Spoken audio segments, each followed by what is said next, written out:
네, 안녕하십니까. 오늘은, 우리 이제, 이 채널 이름이 현덕 마음 공부니까, 마음을 공부한다라고 하는 것을 한번 얘기해 보겠습니다. 이게 뭐냐. 이제 초기 불교, 의 관점에서 마음을 공부한다라고 하는 것은 몇 가지 이제 방법이 있었습니다. 그래서 그것을 한번 여러분들하고 얘기를 해보도록 하겠습니다. 어, 초기 불교라고 하는 것은 이제 부처님이 설법을 하셔서 돌아가시고 나서 100년까지 정도를 보통 이제 뭐 초기 불교 혹은 이제 근본 불교라고 하는데, 뭐 시대 구분이 중요한 것이 아니고, 그때 당시에도 이제 사람들은 어떻게 이 마음을 어떻게 해야 되지 않습니까? 그래서 이 마음을 어떻게 하는 방법에 대해서 이제 그게 이제 수행이죠. 그래서 이게 그 니까야, 이제 이 한자 문화권에서는 아함경이라고 하는 경전에 이제 그런 그 십연법이라 그래가지고, 이 연미라고 하는 게 사띠잖아요. 알아차리는 것 혹은 이제 올바른 기억 뭐 이렇게 번역할 수 있는데, 10가지 방법이 이제 있었던 거죠. 마음을 알아차려서 마음을 닦는 10가지 방법을 이제 얘기를 해놓고 있습니다. 그리고 그 실제로 이제 선불교, 이제 이 중국에서 선불교가 일어나기 전까지, 이 그리고 지금도 남방불교 이런 데서는 대체로 이 수행법이라고 하는 것은 이제 이 10가지의 범주를 넘어가지 않습니다. 물론 청정도론에서 굉장히 구체적으로 다룰 수 있지만, 그거는 이제 뭐 그렇게 실용적일 것 같지는 않고요. 일단 카테고리를 한번 보도록 하겠습니다.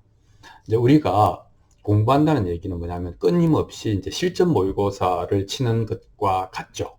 똑같은 문제가 주어졌을 때 내가 그 문제를 풀어낼 수 있느냐, 대응을 의미 있게 해낼 수 있느냐, 뭐 이거 아니겠습니까? 그래서 이제 어떤 우리가 상황에 매일매일 이제 매 순간 부딪히는데, 그것은 순 경계일 수도 있고 역 경계일 수도 있죠. 좋은 상황일 수도 있고 나쁜 상황일 수도 있죠. 그래서 이런 상황에 처했을 때 우리는 한 10가지 정도의 카테고리, 기준 혹은 질문을 가지고 이 상황에서 내 마음이 반응하는 것에 대입해 볼 수가 있습니다. 그래서 이때 이런 질문들을 하면서 스스로의 마음을 돌아본다면 공부가 되는 거죠. 닦이는 거죠, 마음이. 그래서 이제 우리가 보통 공부를 한다라고 했을 때의 동양에서는 3가지 디멘전을 이야기를 합니다. 하나는 뭘 알아야 면장을 하니까, 뭘 알아야 면장을 하니까 지. 두 번째는 이제 수, 그 안 것을 몸에 붙이는 겁니다. 그게 수, 닦는다라는 것이고, 이제 세 번째는 행한다라고 하는 것이죠. 이거는 이제 이때 행하는 것은 이제 내 삶으로 그 배움을 증명한다, 이렇게 표현할 수도 있고, 또 그 배움과 닦인 것을 살아가면서 내 생활에서 적용한다, 이렇게도 말을 할 수 있겠죠. 그러면 사람들은 공부가 제대로 되었다, 이렇게 말을 할 수 있겠죠. 아는데 실행하지 못하면 어떻게 되겠습니까? 뭐 공부를 헛했다, 반만 했다, 잘 못했다, 이렇게 되겠죠. 실제로 이제 마음의 문제도 해결이 안 되겠죠. 그래서 이제 그 니까야나 암경에 나온 불교적 마음 공부의 10가지 카테고리를 한번 알아보겠습니다. 첫 번째는 이제 뭘 알아야 될 거 아닙니까? 그죠? 뭘 알아야 되는가 하면은 불법성을 알아야 된다, 이렇게 이제 되어 있죠. 그래서 이제 부처님이 누구고 어떤 생애와 사상을 지녔는가를 알아야 된다 하는 거고, 두 번째는 이제 법을 알아야 된다. 이때는 이제 부처님이 설한 하나의 그 교리, 사상이 되겠죠. 이제 그 가장 대표적인 게 뭐 사성제 8정도보다도 가장 대표적인 것은 이제 그 연기가 논리적으로 추론해내는 이 사물의 무상함, 그 다음에 괴로움, 그 다음에 나 없음, 무아라고 하는 이제 그 추론의 결과, 이 이제 4가지가 굉장히 이제 중요한 법이 되겠습니다. 그리고 세 번째는 이제 승이죠. 그 부처님 이후에 이 똑같이 닦아서 이제 자유를 얻은 큰 스님들은 어떻게 살았고 무엇을 행하였는가 하는 것을 보는 것이죠. 그래서 내가 어떤 상황에 부딪혀서 이게 문제다라고 생각이 들면, 이게 만약에 이러면 부처님은 이럴 때 무슨 생각을 하고 어떤 판단을 하고 어떻게 했을까? 그 다음에 이게 예를 들면 내가 잘못된 거 한번 해봅시다. 직장에서 승진을 누락됐다, 혹은 대학 입시에 실패했다, 혹은 여자친구 헤어졌다, 남자친구 헤어졌다, 이렇게 되면, 야, 이것은 법의 관점에서 볼 때, 연기적 관점에서 볼 때, 무상의 관점에서 볼 때, 괴로움의 관점에서 볼 때, 무아의 관점에서 볼 때, 나는 이것을 어떻게 보아야 하는가를 떠올려야 된다는 것이죠. 세 번째는 이제 스님들은 어떻게 수행하고 어떻게 깨달았는가에 또 대입시켜 봐야 된다는 것이죠. 이렇게 해보는 겁니다.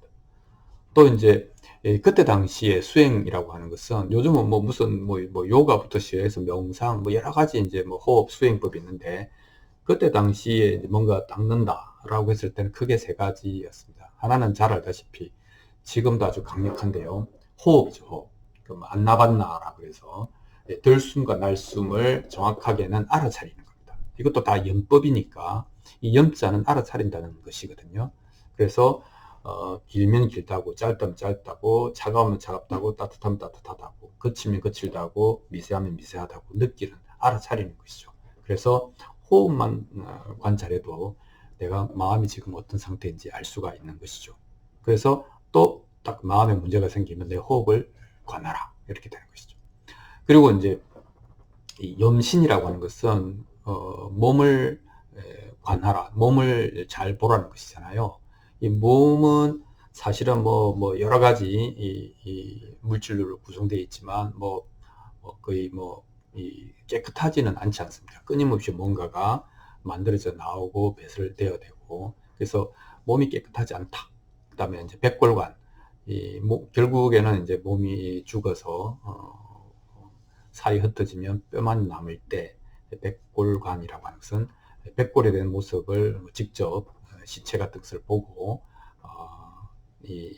닦았던 것이죠. 그럼 뭘 닦았냐?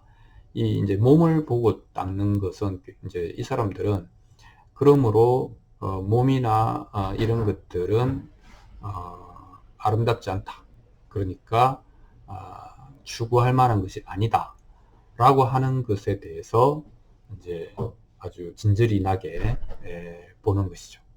그 다음에 이제 일어나는 것이 이욕. 그래서 욕망이 빗발한다. 욕망으로부터 떠날 수 있다. 욕망으로부터 떠나면 나는 해탈, 벗어날 수 있다. 이렇게 되는 것이죠. 그래서 옛날에는 없는 돈에 그 죽은 시체를 이제 그 시체가 썩어가는 모습을 다 이제 보고 그것이 수행이다, 이렇게 보기도 한 거죠. 사실 생각해 보면, 저런 걸 보면 그 밑에 염사, 이건 죽음을 생각하는 거 아닙니까? 그 죽음 명상 같은 거 요즘도 하죠. 이렇게 관에 들어가고, 그 다음에 유수도 쓰고 그러면서 많이들 웃는데, 그때도 죽음을 명상했습니다. 그러니까 이 몸이 죽어서 썩어진다라고 하는 그 필멸이라고 하는 사실은 우리가 까먹고 있지만 우리가 이제 벗어날 수 없는 것이죠. 그것을 봤을 때 욕망이 빛을 발해버린다, 이렇게 되는 것이죠. 그게 이제 이욕, 욕망으로부터 떠나게 되고, 그것이 우리를 해탈, 자유롭게, 마음이 자유롭게 해준다. 몸은 죽지만 마음은 자유로워진다. 왜? 자유는 욕망의 함수이기 때문에 그렇게 이야기할 수 있겠습니다. 그래서 또 나한테 무슨 좋은 혹은 좋지 않은 일이 생겼을 때 호흡을 보고, 그 다음에 이것이 결국은 어떻게 사라질 것인가, 좋은 일도 나쁜 일도, 이런 것들을 보면서 거기에 대한 어떤 그 욕망 또는 분노, 이런 것들이 빗발해져 가는, 그러면서 마음이 차분해져 가는 이런 것들을 해야 된다. 그것이 닦는 것이다, 이렇게 이야기를 한 것이죠. 그리고 이제 아까 이야기한 것처럼 이제 알고 닦았으면 그대로 행해야 되지 않습니까? 그 행하는 것이 또 나에게 힘을 주거든요. 그래서 이제 그것이 네 가지가 있는데, 하나가 이제 그 지계, 계율을 지키는 것이죠. 이제 소승과 대승은 계율이 첫 번째가 조금 다릅니다. 소승은 그 음란한 것, 성적인 것을 지키는 것, 이것을 첫 번째로 보고, 대승은 이 생명 존중 사상이 강해서 죽이지 마라, 살생을 하지 말라 하는 살이 첫 번째로. 그래서 소승은 엄살도, 대승은 살음도, 순서가 중요한 게 아니고, 이런 것들은 이런 것들을 하지 않음으로써 이런 것들이 일어났을 때 내 마음속에서 뭘 본다? 탐진치, 그죠? 나의 탐심, 욕망과 분노와 어리석음을 이제 그때 알아차리라. 알아차림으로써 계율을 지키자 하는 것이죠. 그래서 계율을 지키는 데 있는 게 아니고 나의 탐진치를 알아차리고 그것이 무성하고 괴로운 것이며 결코 나를 행복하게 해주지 못한다. 무하다. 라고 본성이 원래 없다. 라고 하는 것을 이제 알아라 하는 것이죠. 그렇게 하면서 이제 그 계율을 지켜나가는 것. 그 다음에 이제 보시는 우리가 이제 베푸는 것이잖아요. 근데 보시는 베푸는 것인데 이제 주는 거 아닙니까? 주니까 나한테 없겠죠. 그래서 외적으로 남에게 뭔가를 주면 이제 나에게 물질이나 이런 게 없겠지만 내적인 보시는 내가 갖고 있던 거를 받는 사람도 없지만 그냥 다 내버려버리는 거죠. 그러니까 내적인 보시는 어떻게 보면 욕망, 욕심을 포기하는 것하고 상관이 있습니다. 그러면 또 비워져서 편안해진다. 이렇게 이야기를 하는 겁니다. 이제 그리고 9번째는 휴식인데, 염휴식인데, 이때 이제 그 쉰다. 모든 것을 놓고 일체를 놓아버리고 쉰다라고 하는 것이죠. 그래서 이때는 완전히 놓아버리고 쉬는 것을 통해서 우리는 집착하지 않는 그런 어떤 그 상황에 집착하지 않는 것을 우리가 또 공부할 수 있다. 이렇게 돼요.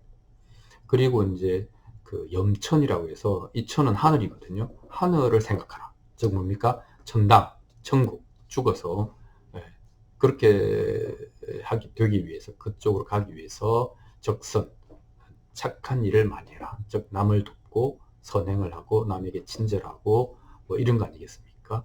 그래서 이제 그 옛날에 이 지게 보시, 그래서 그 이 지게와 보시는 생천, 하늘나라에 난다, 하늘나라에 태어난다, 천국에 간다, 이런 표현이 있거든요. 그래서 그 염천이라고 하는 것은 이제 친절, 남에게 이타행 이런 것이죠. 그래서 이제 불경에도 보면 자비희사라고 하는 것이 친절, 그다음에 타인의 아픔을 나의 아픔처럼 느끼는 그 비, 그리고 타인의 기쁨에 같이 기뻐하는 희, 그리고 이 모든 것들의 무상고 무아를 내가 알기 때문에 차등 없이 평등하게 대하는 마음의 평정, 이 자비희사라고 하는 것을 이제 또 염천의 법문으로 쓰기도 합니다.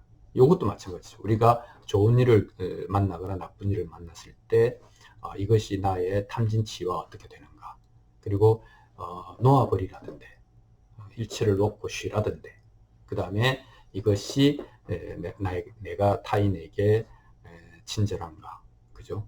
그리고 타인의 그 고통과 고통에 같이 공감하고 공명하고, 그리고 타인에게 기뻐하고, 그리고 모든 사람들에게 평등하게 모든 상황에 대해서도 평상심으로 임하는가, 이런 것들을 이야기할 수 있는 것이죠. 그래서 어떻게 보면 시험 칠 때 뭐 핵심 체크 항목이 10개가 있는 겁니다. 그래서 내가 어떤 경기에 부딪혔을 때, 상황에 부딪혔을 때 나는 이 10가지 질문을 좀 현대식으로 바꿔서 해보는 것이죠. 그래서 제가 빨간색으로 칠해놓은 것은 우리가 이제 그 불교에 대해서 깊이 들어가지 못하더라도 무상하다든지 괴롭다든지 무아라고 하는 주제, 그리고 이제 그 나의 어떤 상태를 알아차리는 거, 그리고 내가 좋다고 생각했던 것들이 실제로는 좋은 게 아니다라고 하는 염오, 진절머리 나게 생각하는 것, 그리고 이욕, 욕망으로부터 떠나는 것, 해탈하는 것, 그리고 언젠가는 두고 떠나야 된다라고 하는 것, 끝이 있다는 것이 가져오는 집착의, 욕망의 빗바람, 그죠? 그리고 탐진치가 일어나는 내 마음을 보는 것, 그리고 일체를 놓아버리고 쉬는 것, 그리고 타인에게 이로운 이타행을 하는 것, 이런 것들의 관점에서 이제 나의 삶을, 나의 상황을 그 반추할 수 있으면 그게 마음 공부입니다. 마음 공부라고 하는 것이 무슨 달달하거나 위로되는 말이라거나 또는 몽롱하고 신비주의적인 어떤 뭐 그런 세계를 이렇게 그려내는 이런 그 정신적인, 이게 잘못하면 부피가 될 수 있거든요. 근데 마음 공부라고 하는 것은 이제 생생하게 실전을 위주로 한다, 이렇게 말을 할 수 있겠습니다. 이제 우리가 마음 공부라고 하면 보통은 마음을 다친 사람이 이제 그 치유하기 위한 측면도 있지만, 실제로 마음 공부라고 하는 것은 좋은 일도 굳은 일도 모두 다 공부거리가 되는 것이죠. 왜냐하면 좋은 일도 좋은 것이 아니고, 우리가 생각할 때 나쁜 일도 꼭 나쁜 것이 아니기 때문에 우리는 이런 파도 저런 파도를 통해서 앞으로 나아갈 뿐인 거거든요. 그래서 어디로 나아간다? 영오, 집착할 만한 것이 아니다 라고 하는 것을 바르게 아는 것, 그 다음에 이욕, 그런 통해서 욕망으로부터, 탐욕으로부터 떠나는 것, 그리고 가장 중요한 것, 그것 때문에 결국 우리는 자유로워지는 것, 벗어나는 것, 이렇게 이야기를 할 수가 있겠습니다. 그래서 우리가 낙담하거나 실패하거나 거절을 당하거나 상실을 할 때도 우리는 마음 공부가 필요하지만, 우리가 득이했거나 또는 뭔가 성공했거나 또 뭔가를 이제 받아들이게 됐을 때, 인연이 맺어질 때, 그리고 뭔가를 얻었을 때, 이럴 때는 좋은 일 아닙니까? 이럴 때조차도 우리는 10가지 기준으로 그 상황에 대해서 자기의 마음이 어떻게 움직이는가를 실시간으로 관찰하는 것. 그런 것이 마음을 닦는 마음의 공부다, 이렇게 이야기를 할 수 있겠습니다. 오늘은 초기 불교에서 마음 공부를 10가지 범주로 이야기를 해보았습니다. 아마 다음 번 정도에는 그 선불교, 선불교에서는 마음 공부를 어떻게 생각하고 있는지에 대해서 한번 말씀드려 볼 생각입니다. 오늘은 여기까지 하겠습니다. 고맙습니다.